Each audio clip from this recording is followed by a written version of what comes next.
Welcome back to the channel, y'all. And this is County Jail. I'm coming back at y'all with another video. And man, I got a story for you right now, and it's about a dude named Jay.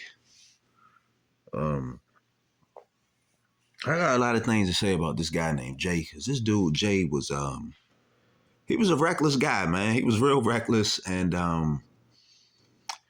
he came on a tear with a lot of BS with him. You know what I'm saying? When you go on a tear, man, it's best that you get on your tear and figure people out before you start jumping in. Before you start getting involved with everything, it's best to just fill people out first. And this is the mistake that Jay made. Jay came on a tear, and Jay had a serious drug problem. Jay was out there doing crack, doing different types of drugs. So when he came in, he was biting. And biting means that you going through withdrawals, and that time, it's getting to you because you don't have the drugs and stuff to help you out. So Jay came on the unit, and his first day on the unit, he was watching me. I'm telling you my story, man. Because I'm a part of this story right here. He was watching me over there on my table, eating all my food up, getting it. That's what I call. I was over there getting it. Because on the trade game, I was serious. I was over there getting it. So I look behind me and I see Jay eyeballing everything I was doing. Just watching me like a hawk. And immediately I was like, all right, I already know what this dude up to, man. He gonna try to make his way over to this table because he want to get fed. So y'all gotta understand something, man. A lot of these cats that come off the street who do a lot of drugs, they don't eat when they out here. They don't eat a lot of food. So when they come in the jail, man, and they don't have all those drugs, man, they be going through major hunger problems. It's like their appetite is on 1,000. You know what I'm saying? It's like it's on 1,000, man. Them dudes it's like they stomach a bottomless pit. They can eat all day long and never gain weight. Nothing. It's like they're never satisfied. Nothing. They just constantly want to eat food. So anyway, Jay, the next day we come out, Jay makes his way over there to my table. And at my table, it's another guy that knows Jay from the outside. So that made Jay real comfortable to come over there and start sitting with us. So I'm like, all right, man, I guess I was right. My instincts was right, man. I knew this dude was going to make his way over here because I'm sitting at the table where all the food getting passed around, So he wanted in on that. So while he over there, man, he comes over there and tries to get real cool with me. Now, that's one thing that can rub a cat the wrong way when dudes come in and they start thinking that they entitled to something and they don't have no rank. They not known. Don't nobody know them like that. They nobody. See, in jail, man, your rank and who you know and the work you put in gets you a lot of things. You gain a lot of favor from people because of your reputation. And if you don't have a reputation on the street, and if you ain't got a reputation in jail, man, you got to earn your way in. You can't just come off the street and then think that you supposed to be getting stuff. That's a way for some people to get on your ass. When you start walking around with this entitlement issue, because don't nobody owe you nothing. Just because you hungry don't mean nothing, man. Nobody owe you nothing. That's your fault. You got to come in there and earn your way in, just like I did. And Jay didn't do that, man. Jay thought that his problem was everybody else's problem. So, Jay at our table, he trying to get food off my back and all that. I'm peeping his move. And at the same time, he trying to be cool with me. and buttered me up, talking about he gonna get me all this type of commissary and all this stuff. Showing me his money on his books and just trying to be around me every day. But the thing is, Jay was trying to be around me every day because he didn't want people to do something to him. See, Jay was scared. Jay came on a unit scared, talking about, yeah, man, I'm trying to go over on the other block where it's safe, because he didn't like the vibe that he was feeling on our tier. So he was trying to convince his man to go with him. He kept telling him, look, man, we need to go over to the other side because it's more lenient. We got more things to do. But really, Jay was terrified, man. And I'm going to get to that a little later in the story, why Jay was terrified. So as days go on, man, Jay loud, obnoxious, always talking loud, trying to be cool with everybody. You know what I'm saying? I've never seen a guy hit a tier his first week. This dude was only on our tier for 1 week. And he got into it with everybody. Like arguments about the fight. He had got into it with a dude named L. Now, L was this Spanish dude. And him and L got to arguing with each other because Jay kept on making like racial comments to L. And L was a dude who was there for like 3 months, man. And, Jay was talking a lot of smack to him. Now, this dude, L, man, this dude been in and out probably his whole life, man. He was a straight up, he was about his business. So it went so far to the point they was about to fight. And, man, you know what? L popped that cell, man. The guards had opened up the door. The COs opened the door up, opened the cell door up. And next thing you know, L went in that joint, took his shirt off, opened the door up. Because he was able, he had a cell all the way at the end of the block. So something was wrong with that door where you could just, if you were strong enough, even if the door was closing, you can still move it, open it up yourself if you got enough strength. And that's what he did. And he invited him in. He said, man, you talking all that smack? Come in the cell. Let's lock in the cell. But Jay just standing there the whole time, just flapping his gums, man, talking all this nonsense, and he wouldn't go in there. I'm just standing beside Jay like, man, what you gonna do? You got all this mouth, man. You talking all this nonsense. What you gonna do?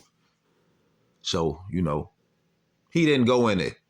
It was just a lot of back and forth, and he wouldn't lock in there with the dude L because he was terrified, man. If he would have went in that cell with dude L, he wouldn't have made it out of there because the dude L was serious, man. He was about his work.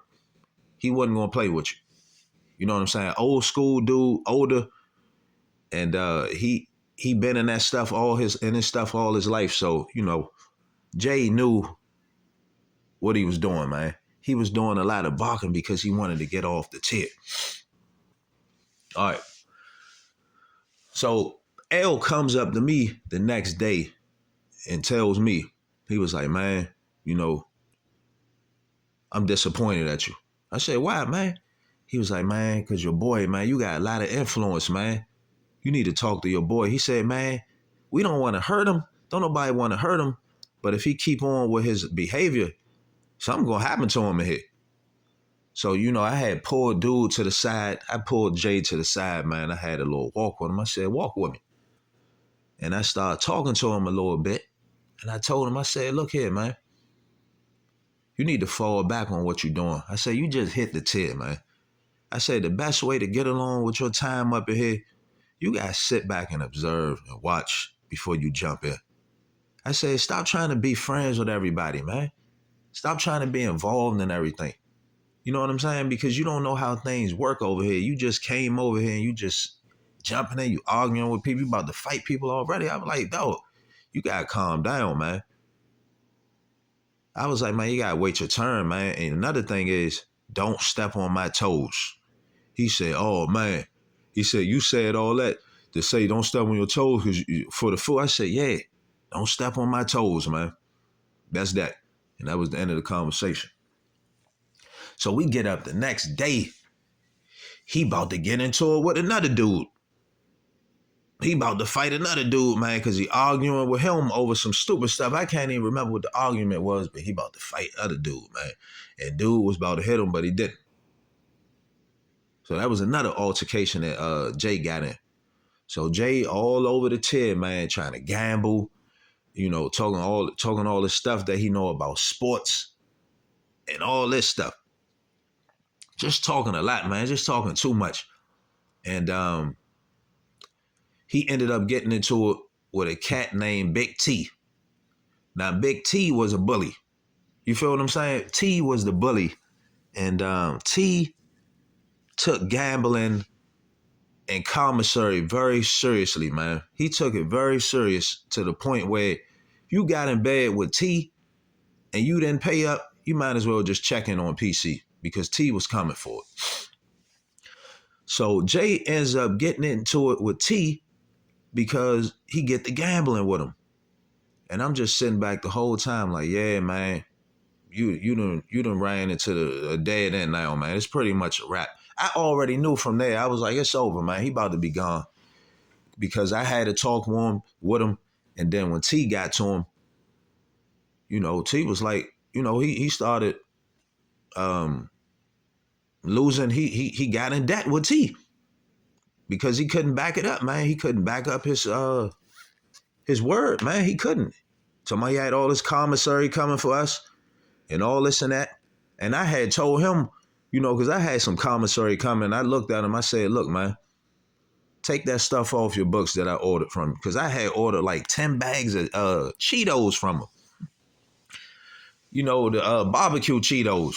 You know, I had ran it up on him. I said, yeah. And then, you know, he was letting me use his phone and all that. Because, you know, you got the tablets, man. You can make phone calls off the tablet and all that. And he was letting me run it up on his phone. So I was like, all right, I got you. But, you know, that's how it go, man.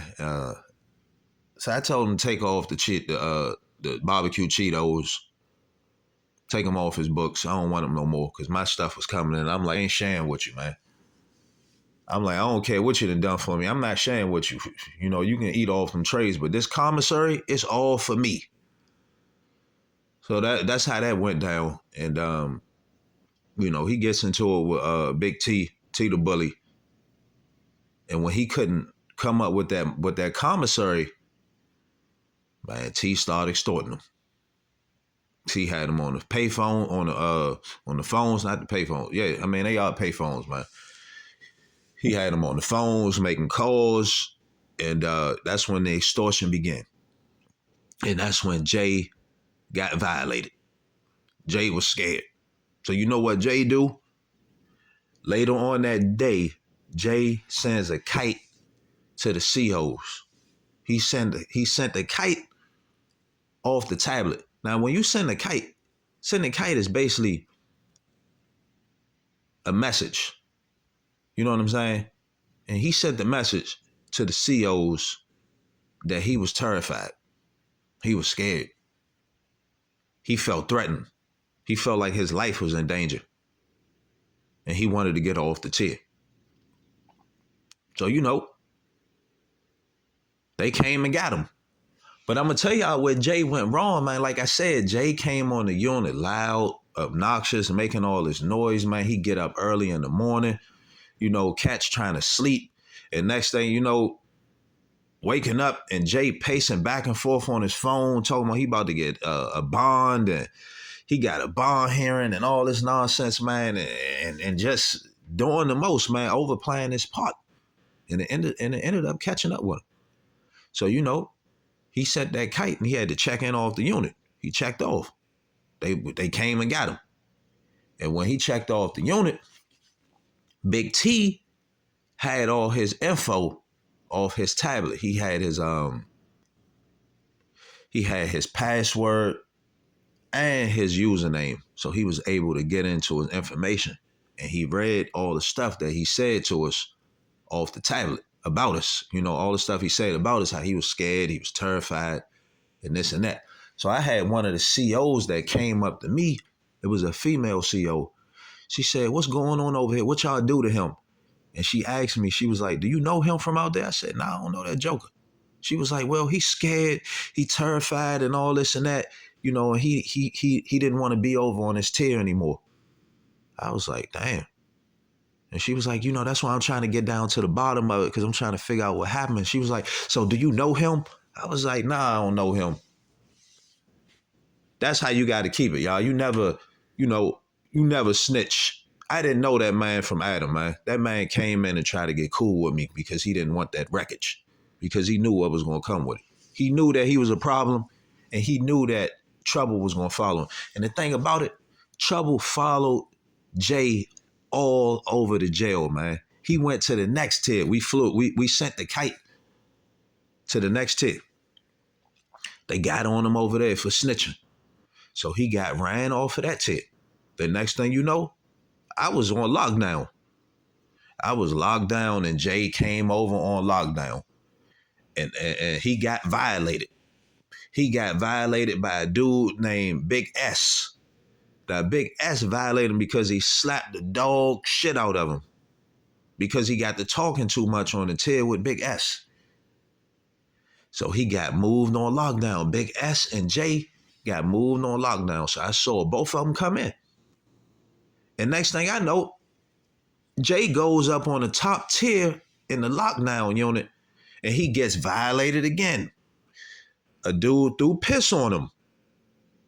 So they had to move Jay off the lockdown tier, and they moved him on PC. So Jay went through all that stuff, man, and had to check in on PC, man, because he couldn't fit in nowhere. Nobody wanted him, man. His reputation, his talking, his drug problem and all that got him in the biggest jam of his life, to the point he was the most hated inmate, the most violated inmate in the jail. So a lesson to all you cats out there that want to step into this jail world, take heed to what I'm saying, man. When you go up in there, because I know some of y'all going to go in there, man. Because no matter what I say to discourage you from going to jail, some of you cats going to end up in there, man. Because it's just, your lifestyle. You go in there, take heed to what I said. Keep your mouth shut, observe, watch before you jump in. Don't overplay your part, man. Don't be going in there telling everybody your charges and stuff like that, because dude's preying on you. And when you start talking too much, you open yourself up to be infiltrated. When you are quiet, you keep to yourself, you know what I'm saying? You mind your business, you maintain control that way. That way a person can't really get to you. When you ain't borrowing stuff like Jay was, and asking for favors and asking for people to do all this and that, and gambling and racking up debt, you save yourself a headache, man. See, when you get in debt and all that, you got to be able to back it up. You got to be able to have the funds to come through with that money, because there's cats in there that's dependent on that stuff. You feel what I'm saying? Some dudes are really dependent on that commissary money. And if you ain't coming through with it, they going to get at you. They going to extort you. See, a cat don't always got to put their hands on you. Sometimes they just straight up extort you with just intimidation. And because they got a lot of rank and seniority in there and people behind them, you going to crumble, especially if you're a weak dude. So a word to the youngsters out there. Stay out the way, man. Jail ain't for everybody. And a lot of you dudes know deep down inside y'all ain't built like that. So stay out the way. Stay out of jail. To the next video. This county jail. Like and subscribe to the channel. Check out my Cash App. It's up there in the description. It's up there on my page. $ capital D, lowercase ERRICK, capital M, 11111. So yeah, to the next video. Peace.